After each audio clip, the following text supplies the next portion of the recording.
अमरावती में भाजपा प्रवक्ता शिवराय ने दिए वक्तव्य पर जिले की राजनीति में घमासान मचा है।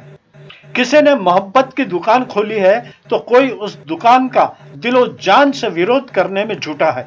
जनता मात्र दोनों पक्षों को सुन रही है। किसी के कहने का आशय यूं बनता है कि लोग तो गुलिस्तान को वीराना बना देते हैं, हमने वीरानों को गुलिस्तान बनाने की कसम खाई है। आरोपों प्रत्यारोपों की तोप चल रही है। हकीकत में देखा जाए तो कहीं और निगाह है और निशाना और कहीं लगाया जा रहा है। विदर्भ न्यूज दोनों पक्ष की पत्रकार परिषद जस की तस आपके समक्ष प्रस्तुत करता है। न हमारा कोई व्यक्तित्व है और न ही कोई विचार। समाचार संकलन अशोक भाई जोशी। उलटे धंदे केलेले आहेत याची येत्या दिवसात आम्ही सगळी माहिती तपासून ही आपल्याला सादर करू आणि हा कोणतीही नोकरी किंवा काही धंदा पाणी करत नाही याची ही एवढ्या संपत्तीची चौकशीची मागणी सुद्धा आम्ही या प्रेसच्या माध्यमातून भविष्यात आम्ही पोलिसला तक्रार करू आणि अशा या वाचाळवीरांना जास्त भाव देण्याचा फायदा नाही। पण आमच्या सन्माननीय यशोमती ताईबद्दल त्यांनी जे उद्गार काढलं त्याला आम्ही त्याच्या सडेतोड भाषेत उत्तर देण्यास सक्षम आहोत। महिन्यापासून महाराष्ट्रामध्ये मणिपूरवरून ध्यान विस्कळीत करण्यासाठी जो मनोहर कुलकर्णी नावाचा व्यक्ती पूर्ण महाराष्ट्रामध्ये बीजेपी सरकार त्याला उभवत आहे। हा मनोहर कुलकर्णी त्याचाच हा कोण रिलेटिव्ह आता शिवराय कुलकर्णी आणि असेल संबंध त्यांचे। तर हे दोघं मिळून तो महाराष्ट्रातील तो जिल्हा आपल्या अमरावती जिल्ह्यातील त्यानं राजकारण खराब करण्याचं वातावरण केलं। त्यातलाच ग्राह्य धरून हा शिवराय कुलकर्णी इथं अमरावती शहराचा आमच्या नेत्या यशोमतीताई ठाकूर यांच्याबद्दल गलत सलत बोलत आहे। यशोमतीताई ठाकूर यांच्या मार्गदर्शनात जो मनोहर कुलकर्णी संभाजी भिडेच्या विरोधात जो आंदोलन घेण्यात आलं ते आंदोलन काही वैयक्तिक आंदोलन नव्हतं, ते आपल्या थोर महात्म्यांबद्दल घेण्यात आलेलं आंदोलन होतं। आपले महात्मा ज्योतिबा फुले असो, महात्मा गांधी असो, साईबाबा असो, आपलं राष्ट्रध्वज आपलं राष्ट्रगान असो, या गोष्टीला पण भाजपचे नेते मानायला तयार नाही। आपल्या राष्ट्रगान 15 ऑगस्ट राष्ट्रध्वजालाही मानायला तयार नाही। त्याच्या अमरावती जिल्ह्याचं वातावरण खराब करण्याची सुपारी घेतली असं दिसत। शिवराय कुलकर्णींनी काल एक आरोप केला की सूट यशोमतीताई हे राष्ट्रीय मुद्द्यांवर बोलतात। त्याचं थोडंसं ज्ञान कधी कधी कमी पडते की ज्यावेळी त्यांचा राजकारणाच्या या शब्दासोबतही संबंध नव्हता त्यावेळी यशोमतीताई ह्या राष्ट्रीय राजकारणात युवक काँग्रेसच्या माध्यमातून काम करणं त्यांचं जवळपास संपत आलेलं होतं आणि त्याच्यानंतर ते मतदारसंघात आणि महाराष्ट्राच्या राजकारणात सक्रिय झाले। आता त्याच्यात काही महत्वाचे विषय असे आहेत की एक तर कुठल्याही संविधानिक पदावर ते निवडून आलेले नाही किंवा निवडणूक जिंकणं तर दूर त्यांनी कधी कुठली निवडणूक लढवली देखील।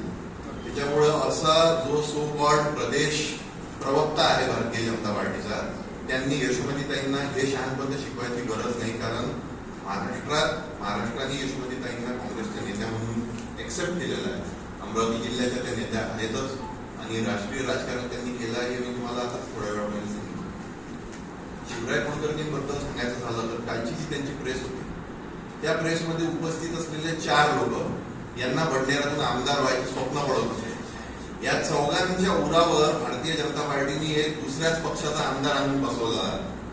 आता तिथं हा जो आमदार आलाय यांनी स्पष्ट सांगून दिलाय की महाराष्ट्रातले नेते येतील, माझा प्रचार करतील।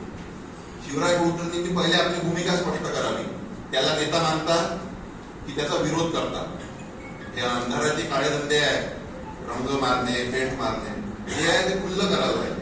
खुल्ली भूमिका स्पष्ट केली पाहिजे। नाहीतर दिवसातून आमदारकी लढा, एक तर बडनेरातून आमदारकी लढा, नाही तर बडनेराच्या आमदाराच्या पक्षाच्या तिकिटावर निदान नगरसेवकाचं इलेक्शन तरी लढा। नंतर यशोमतीताईंबद्दल टीका करायची हिंमत दाखवा, तेवढी कुवत तरी येईल किंवा तुम्हाला तेवढा से तरी येईल। प्रदेश प्रवक्त्याचं पद घेऊन तुम्ही कुठल्या राष्ट्रीय किंवा प्रादेशिक नेत्यावर बोलणे एवढे तुम्ही मोठे नाही। तुमचं कॉग्निझन्स घेण्या एवढ्या यशोमतीताई इतक्या लहान पातळीवर येणार नाही। युवक काँग्रेसचा एक शेवटच्या फळीतला जो कार्यकर्ता आहे तो देखील शिवराय कुलकर्णीला पुरून होणार। त्याच्यामुळे दंगल झाली, हे सगळे नेते घरात जाऊन लपून गेले. यांच्या एक सांगा, कोणत्याही बीजेपीचा एकही नेत्याचा मुलगा त्या दंगलमध्ये आहे?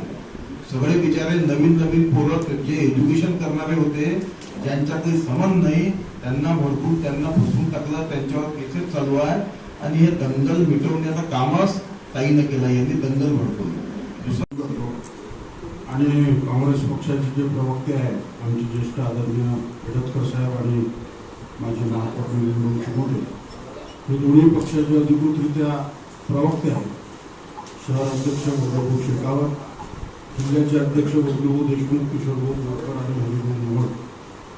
कालची जी पत्रकार परिषद झाली, या संदर्भामध्ये तातडीनं ही पत्रकार परिषद बोलवली गेली. मला सांगा, कालच्या पत्रकार परिषदेमध्ये त्यांनी पत्रकारांसमोर खऱ्या अर्थानं सांगायला पाहिजे होतं की आम्ही भिडेंचं समर्थन करणारे लोक आहोत. म्हणजे ज्या भिडेंनी महात्मा गांधींच्या विरोधात, महात्मा ज्योतिराव फुलेंच्या विरोधात अश्लील भाषेमध्ये शब्दप्रयोग केले आणि ते अधिकृतरित्या सगळ्यांसमोर आहे.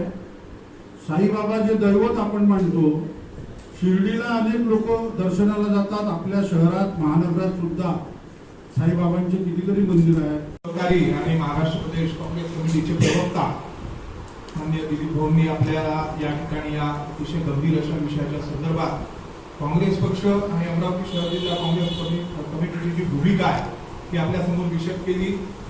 त्यांनी जो प्रश्न उपस्थित केला आहे, माझा पण तोच प्रश्न आहे की सगळ्यात पहिले तर या लोकांना या गोष्टीची लाज वाटायला पाहिजे की इथे यशोमतीताई ठाकूर यांच्यावर आरोप करत असताना भिडेंच्या बद्दल एक वक्तव्याबद्दल एक शब्द, एक सकार शब्द काल ते बोलत नाही.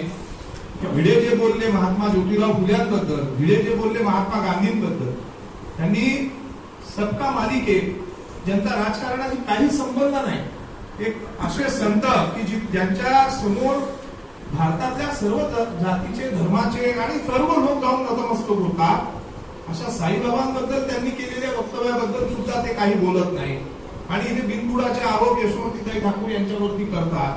तर पहिला प्रश्न हाच आहे की काय ते भिड्यांच्या या साऱ्या तिन्ही महापुरुषांच्या बद्दल केलेलं जे वक्तव्य आहे त्याचं समर्थन करतात का? आणि हे जर समर्थन करत असेल ते छाती ठोकून म्हटलं पाहिजे ना की आम्ही भिड्यांच्या सोबत आहे म्हणून. आडून आडून लपून लपून हे सर्व करण्याचं कारण काय? एकीकडे राज्याचे गृहमंत्री म्हणतात की महात्मा गांधीवरती केलेलं जे वक्तव्य आहे ते निश्चितच त्याचं समर्थन करता येत नाही, आणि दुसरीकडे भाजपचे बगलबच्चे इथे पोलीस स्टेशन मध्ये जातात आणि शिवप्रतिष्ठान जे आहे त्याच्या लोकांसोबत जाऊन त्या ठिकाणी मागणी करतात यशोमती ठाकूर यांच्यावरती कारवाई करण्याची. उघडपणे समोर या ना, तुमच्यामध्ये हिंमत असेल तर सांगा की आम्ही गोडसेच्या विचारधारेचे माणसं आहोत, आम्ही महात्मा गांधीच्या विचारधारेचे माणसं नाही. आणि म्हणून आमची मागणी जी आहे ती स्पष्ट आहे की त्यांनी पहिले याच्या बाबतीत त्यांचं जे काय म्हणणं असेल ते या ठिकाणी जाहीररित्या निवेदन केलं पाहिजे की ते भिडेच्या साऱ्या मतांचं, साऱ्या वक्तव्याचं समर्थन करतात काय, आणि समर्थन करत असेल तर तसं सांगितलं पाहिजे आणि नसेल करत तर त्यांचा निषेध केला पाहिजे. पहिला प्रश्न जे काल शिवराय कुलकर्णी यांनी जे काही वक्तव्य केलं, मी त्यांची क्लिप ऐकली आहे. आपण सर्व लोक तर प्रत्यक्ष हजर होते, आपल्याला माहित आहे त्यांनी जे जे बोलले त्या सर्व याचे तपास झालेले आहे. शेवटी हा देश आणि हे राज्य जे आहे हे कायद्याने चालणारं राज्य आहे, हे संविधानाने चालणारं राज्य आहे. या संविधानाच्या मध्ये निरनिराळे कायदे बनवले आहे. इंडियन पिनल कोड असेल, बाबासाहेब आंबेडकरांनी दिलेली ही जी घटना आहे, या घटनेमध्ये कोणी मोठा नाही, कोणी छोटा नाही. मग याचे जे तपास झाले, एनआयएने जो तपास केला उमेश कोल्हे हत्याकांडाचा, किंवा जो दंगल झाली त्याच्या संबंधातले जे तपास चालू आहे महाराष्ट्र शासनाच्या पोलीस विभागामार्फत, कुठेतरी असं आहे का की यशोमतीताई यांनी त्याच्यामध्ये वेगळ्या पद्धतीने दबाव आणण्याचं काम केलं? यशोमती ठाकूर यांनी पालकमंत्री म्हणून काही वेगळ्या पद्धतीचं त्या ठिकाणी भूमिका घेतल्या? कुठल्याही तपासामध्ये कुठल्याही प्रकारचा